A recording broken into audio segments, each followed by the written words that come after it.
বন্ধু আমরা তো এই জায়গায় অনেকক্ষণ যাবত বসে রয়েছি। হুম।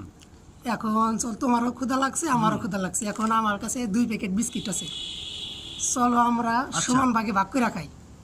ঠিক আছে, তাহলে আমি দিতে আসছি। ধরো, এই তোমার একটা, এই আমার একটা। আপনি কোন যে এই বেটা, আমি হইলাম সমন্বয়ক, আমি বিস্কিট ভাগ করবো।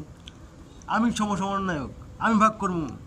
আমি সমন্বয়ক, তোমার থেকে আমি পদে বড় বিস্কিট আমি ভাগ করবো, আমার কাছে দাও। তাতে হয়েছে কি? আমি সমান সমান বিস্কিট ভাগ করে দেবো। বিস্কিট তো জায়গায় দুইটাই আছে, একটা আপনি নেন, একটা আমি নিলাম। না, ওইভাবে হবে না। বিস্কিট 2 প্যাকেট ছিঁড়া তারপরে বিস্কিট ভাগ করে দেবো। বিস্কিট আমার কাছে দাও। আমার কি তোমার বিশ্বাস হয় না? আমি সমন্বয়ক, আমি কি তোমার বিস্কিট বেশি নেব নাকি? আচ্ছা, যেহেতু আপনি বলছেন যে আপনি, এই যে তোমার একটা, এই যে আমার একটা, এই যে তোমার একটা,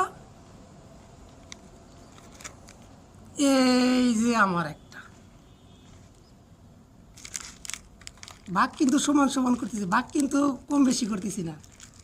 যেহেতু তুমি সহ সমন্বয়ক, তার কারণে তোমার তো কম দেওয়া যাবে না। আচ্ছা, এই করতে যে থাকেন। তোমার একটা, আর এই যে এগুলা আমার। আমি যেহেতু সমন্বয়ক, এগুলা এটা আমার। কি করলেন? আমি মাত্র 3 পিস আর আপনি 2 প্যাকেট সব। এটা ভাগ বেটা, হতে পারে না। আমি হয়েছি সমন্বয়ক, বেটা আমার উপরে কোনো কথা কই। এই মেয়ে, এই মেয়ে, এই।